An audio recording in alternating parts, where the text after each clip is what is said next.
बिहार के बोध गया जिले के महाबोधि मंदिर और उसके आसपास हुए सिलसिलेवार बम धमाकों की कड़े शब्दों में निंदा करते हुए इसे कायरतापूर्ण हमला बताया है। मोदी ने ट्विटर पर लिखा कि महाबोधि मंदिर पर कायरतापूर्ण हमला देश के लोगों और दुनिया भर के बौद्ध समुदाय के लिए दुखद है। पुलिस के अनुसार बोध गया जिले में स्थित 1500 साल पुराने महाबोधि मंदिर परिसर और उसके आसपास हुए सिलसिलेवार विस्फोटों में 2 बौद्ध भिक्षु घायल हो गए। मंदिर के साथ साथ उस पेड़ को भी कोई नुकसान नहीं हुआ है जिस पेड़ के नीचे गौतम बुद्ध ने ज्ञान प्राप्त किया था। बिहार के बोध गया मंदिर में हुए सीरियल बम ब्लास्ट पर केंद्रीय गृह राज्य मंत्री आरपीएन सिंह ने कहा कि केंद्र ने एनएसजी और एनआईए की टीम को बोध गया भेज दिया है। बिहार के बोध गया मंदिर में हुए सीरियल बम ब्लास्ट को एक आतंकी साजिश करार देते हुए केंद्रीय गृह राज्य मंत्री आरपीएन सिंह ने कहा कि गृह मंत्रालय ने एनआईए और एनएसजी की टीम को मौके पर रवाना कर दिया है। इस सीरियल ब्लास्ट में अभी तक 2 लोगों के घायल होने की सूचना मिली है। उन्होंने कहा कि आईबी की सूचना पर बिहार सरकार को पहले ही अलर्ट किया गया था। केंद्रीय गृह राज्य मंत्री ने कहा कि अभी तक किसी संगठन ने इस हमले की जिम्मेदारी नहीं ली है। बिहार के बोध गया मंदिर में आतंकी हमले के बाद कुशीनगर स्थित भगवान बुद्ध के महापरिनिर्वाण मंदिर में सुरक्षा को लेकर प्रशासन अलर्ट हो गया है। बिहार के मुख्यमंत्री नीतीश कुमार ने महाबोधि मंदिर पर हुए हमले की निंदा की है। मुख्यमंत्री ने केंद्र सरकार से मंदिर की सुरक्षा का जिम्मा सीआईएसएफ को देने की मांग की है। घटना स्थल का दौरा करने के बाद मुख्यमंत्री ने कहा कि जो भी लोग इस घटना में शामिल हैं, उनको ढूंढ निकाला जाएगा और उन्हें कड़ी से कड़ी सजा दी जाएगी। उन लोगों का मकसद समाज में भेद पैदा करना है। उन्होंने कहा कि इस घटना का हमें दुख है। इसमें 2 लोग घायल हुए हैं, जिनसे मुलाकात के बाद सीएम ने कहा कि सुरक्षा अधिकारी इस पूरे मामले की समीक्षा करेंगे। बिहार के बोध गया मंदिर पर सुबह हुए सीरियल ब्लास्ट की गोरखपुर के योगी आदित्यनाथ ने कड़ी निंदा की है। कड़ी निंदा करते हुए योगी आदित्यनाथ ने कहा कि यह आतंकवादी गतिविधियां पहले से ही पनप रही थी, जिसको लेकर कुछ महीने पहले ही यह वाकया किया गया कि प्रदेश सरकार के अंदर खलल डाली गई, जिसमें बिहार की प्रदेश सरकार जिम्मेदार है। उन्होंने उत्तर प्रदेश की सरकार पर भी अंगुली उठाई। उन्होंने कहा उत्तर प्रदेश सरकार आतंकवादी गतिविधियों को संरक्षण देने का कार्य कर रही है और उनको जेल में बंद आतंकवादियों को छुड़ाने की कवायद भी कर रही है।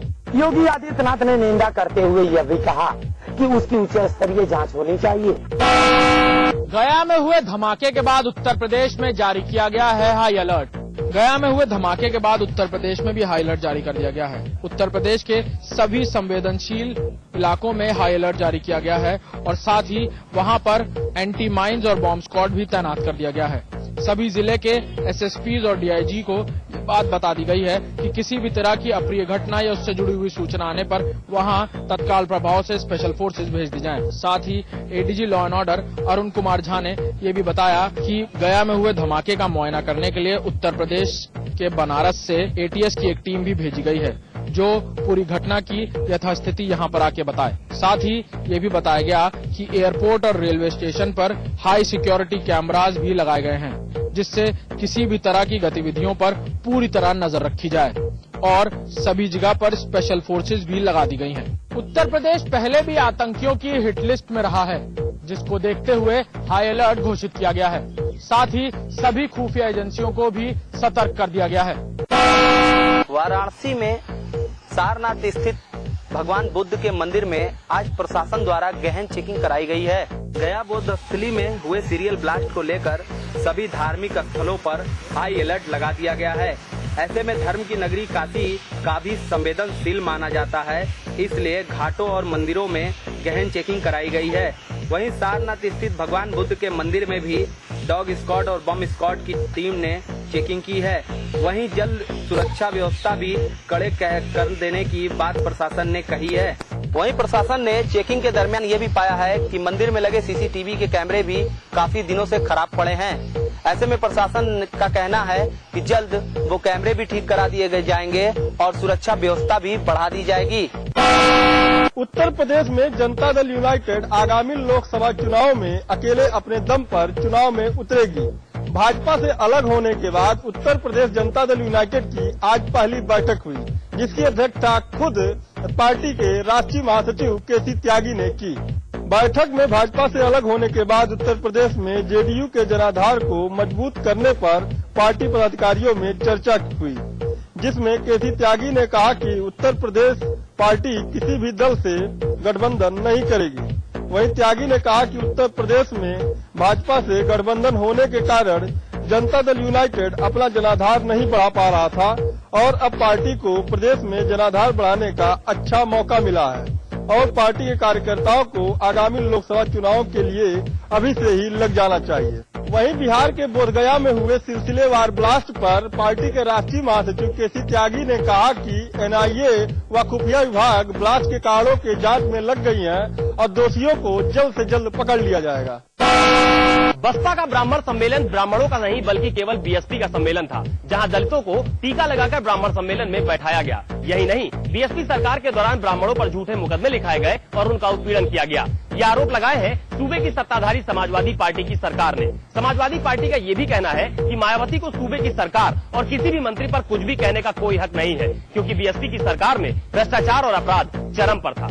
एक बार दलित ब्राह्मण गठजोड़ के सहारे बहुजन समाज पार्टी सत्ता हासिल कर चुकी है, वहीं एक बार फिर बीएसपी इसी मुहिम में लगी है। एक बार फिर मायावती ब्राह्मणों को रिझाने के लिए ब्राह्मण सम्मेलन कर रही है। राजधानी लखनऊ में आज मायावती की मौजूदगी में ब्राह्मण सम्मेलन हुआ। इस मौके पर मायावती ने प्रदेश की सपा सरकार पर भी जमकर आरोप लगाए, लेकिन सत्ताधारी समाजवादी पार्टी ने मायावती के ब्राह्मण सम्मेलन को ब्राह्मणों का नहीं बल्कि केवल बसपा का सम्मेलन करार दिया है। सपा का ये भी कहना है कि मायावती के ब्राह्मण सम्मेलन में दलितों को टीका लगाकर ब्राह्मणों के बीच शामिल किया गया। बसपा सरकार में ब्राह्मणों पर झूठे मुकदमे लिखाए गए, उन्हें जबरन फंसाया गया, उनका उत्पीड़न किया गया। एक बार ब्राह्मण बसपा के झांसे में आ चुका है, लेकिन अब ब्राह्मण बसपा और मायावती के झांसे में नहीं आएगा।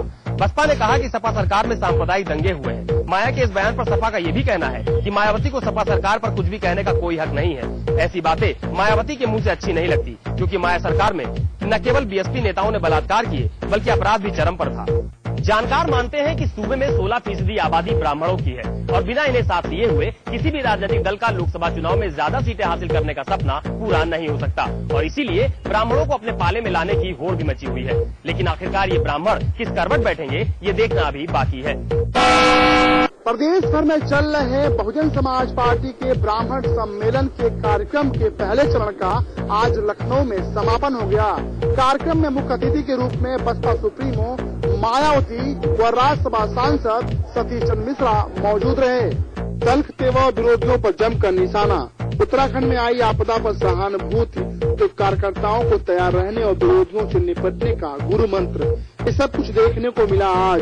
कभी सोशल इंजीनियरिंग फार्मूले पर यूपी की सत्ता पर काबिज हुई बसपा सुप्रीमो मायावती एक बार फिर से इस फार्मूले को लेकर ही दिल्ली की गद्दी संभालना चाहती हैं। और माया के इस सपने को पूरा करने के लिए बीते कुछ समय से बसपा पूरे प्रदेश में ब्राह्मण सम्मेलन कर रही है और इसी कड़ी में आज लखनऊ के रमाबाई अम्बेडकर मैदान में ब्राह्मण महासम्मेलन का आयोजन किया गया।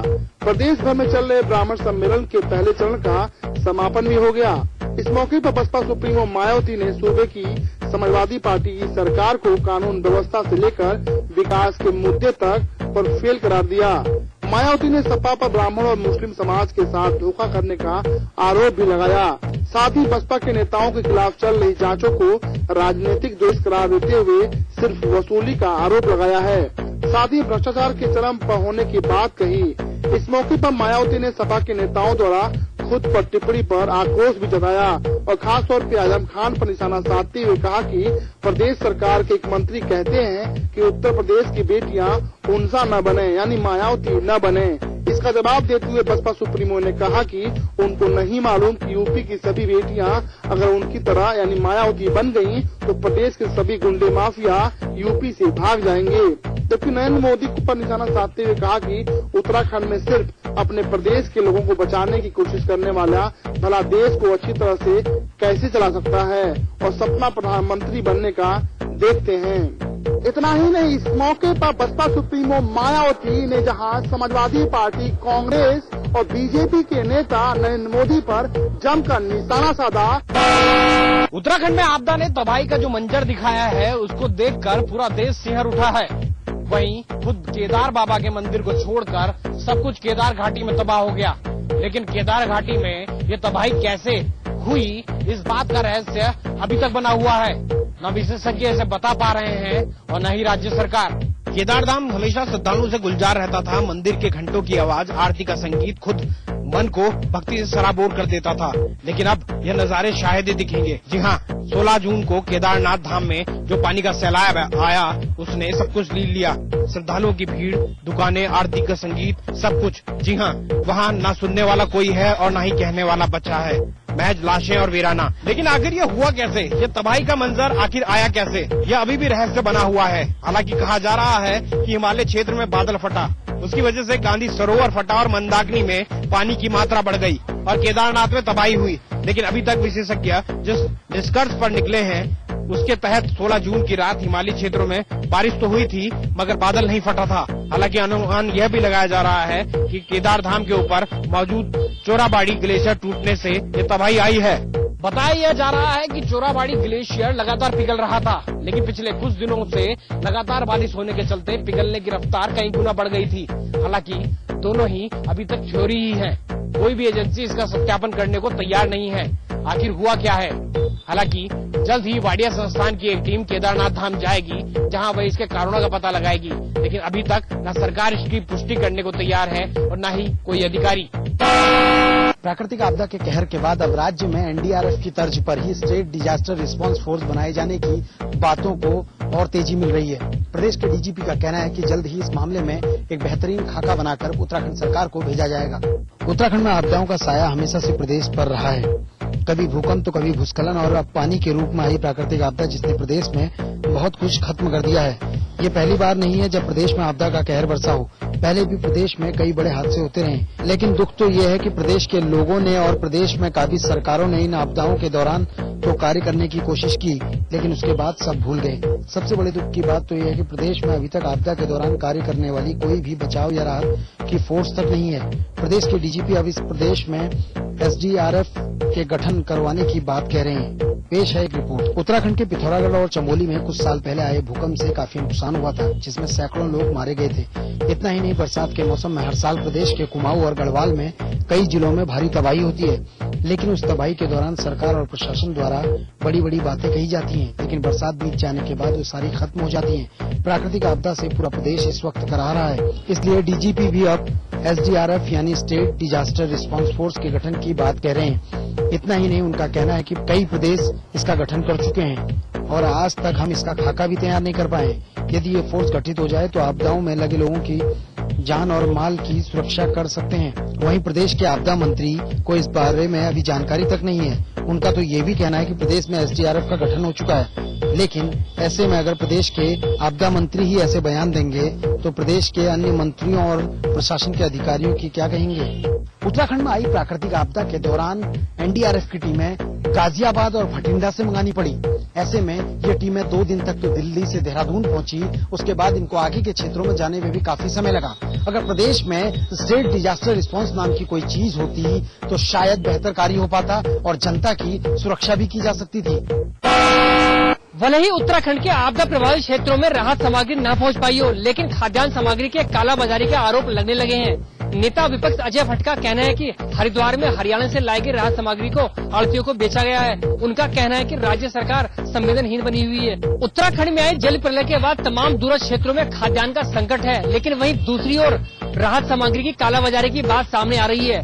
नेता विपक्ष अजय भट्ट का कहना है कि हरियाणा सरकार द्वारा भेजी गई राहत सामग्री की कालाबाजारी हुई है। उन्होंने कहा कि हरिद्वार और रुड़की के आढ़तियों को खाद्यान्न सामग्री बेची गई है। अजय भट्ट के मुताबिक राज्य सरकार पहले तो आपदा प्रबंधन में फेल हुई और अब राहत सामग्री के वितरण में भी फेल हो रही है। उनका कहना है कि राज्य सरकार का अफसरशाही पर नियंत्रण नहीं है, यही वजह है कि राहत के लाई जा रही सामग्री को बाजार में बेचा जा रहा है। उत्तराखंड में आए जल प्रलय के बाद देश भर की संवेदनाएं राज्य के लोगों के साथ हैं। यही वजह है कि दलगत भावना से उठकर तमाम राज्यों की सरकारें और स्वैच्छिक संगठन राज्य के लोगों को सहायता दे रहे हैं। लेकिन उत्तराखंड में कालाबाजारी का मामला सामने आना बड़ा दुर्भाग्यपूर्ण है। जो भी हो, राज्य सरकार को मामले की जांच करनी चाहिए और दोषियों के खिलाफ कार्रवाई करनी चाहिए। कुमाऊं में पिछले 2 दिनों से हो रही लगातार बरसात के चलते गौला नदी का जलस्तर एक बार फिर से बढ़ने लगा है। गौला नदी से सटे गांवों के किसानों को फिर से चिंता सताने लगी है, क्योंकि 16-17 जून को आई भीषण गौला ने गांव की ओर बने तटबंधों को तोड़कर सैकड़ों एकड़ कृषि योग्य भूमि बहा दी थी। कुमाऊं में पिछले 2 दिनों से हो रही बरसात ने एक बार फिर से आम जनजीवन को प्रभावित करना शुरू कर दिया है। पहाड़ों में हो रही लगातार बरसात से गौला नदी का जलस्तर भी बढ़ने लगा है। बरसात को देख प्रशासन ने हाई अलर्ट तो जारी किया है, पर गौला नदी के लगातार बढ़ रहे जलस्तर को देख किसान काफी चिंतित हैं। हल्द्वानी से किच्छा तक गौला नदी के किनारे दर्जनों गांव बसे हैं। पिछले 16-17 जून को आई बरसात के बाद गौला नदी के उफान ने गाँव की ओर बने कई तटबंधों को तोड़कर किसानों की सैकड़ों एकड़ कृषि योग्य भूमि को बर्बाद कर दिया है। ऐसे में अब किसान और चिंतित हो गए हैं। अब सभी लोग यही दुआ कर रहे हैं कि किसी तरह बरसात रुके तो जल स्तर कम हो।